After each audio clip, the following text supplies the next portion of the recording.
Hello friends, welcome to my channel. இன்னைக்கு நம்ம பால் பணியாரம் எப்படி பண்ணுறது அப்படின்றத பார்க்கலாம். அதுக்கு நான் 100 கிராம் உளுத்தம்பருப்பு எடுத்திருக்கேன்.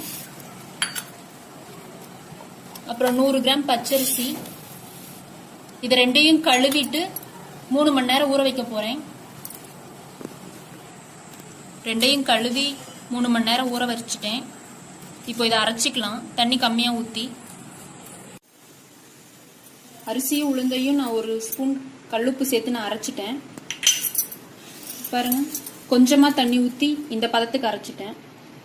இப்போ தேங்காய் பால் ரெடி பண்ணிக்கலாம்.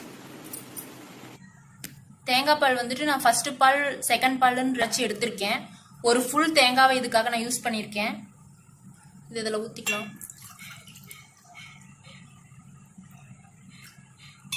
இப்போ சர்க்கரை வந்துட்டு அரைச்சிக்க போகிறோம். 1.5 கப் சர்க்கரை எடுத்திருக்கேன். அதாவது இது 150 கிராம் வரும். இதெல்லாம் சேர்த்து இதை நான் தூள் பண்ணிக்க போகிறேன். இப்போ நான் ஏலக்காயும் சர்க்கரையும் சேர்த்து அரைச்சிட்டேன். இதை இதில் கொட்டிக்கலாம்.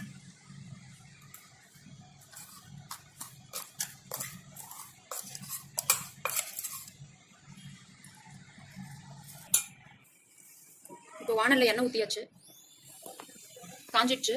இப்போ மாவு வந்துட்டு கையிலேயே கொஞ்சம் கொஞ்சமாக எடுத்து போட போகிறோம்.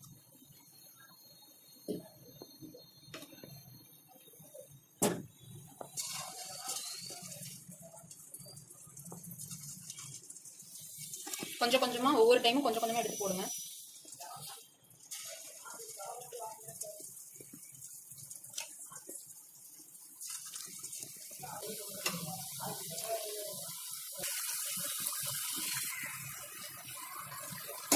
இப்போ திருப்பி போட்டுக்கலாம்.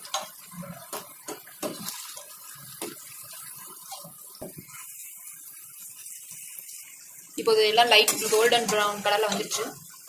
இந்த மாதிரி லைட்டா கலர் சேஞ்ச் ஆன உடனே எடுத்துடலாம்.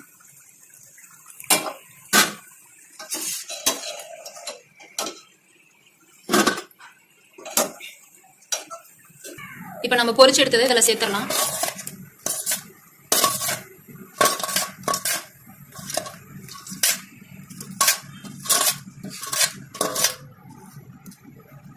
இது 1.5 மணி நேரத்துல இருந்து 2 மணி நேரம் வரைக்கும் நல்லா ஊறணும். அப்பதான் தேங்காய் பால்லாம் உள்ள இறங்கி நல்லா ஊறி டேஸ்டா இருக்கும். ஃப்ரெண்ட்ஸ், இப்போ பால் பணியாரம் சூப்பரா ரெடி ஆயிடுச்சு. 2 மணி நேரம் கழிச்சு நல்லாவே ஊறிடுச்சு. எப்படி இருக்குன்னு பாருங்க, நல்லா டேஸ்டா இருக்கு.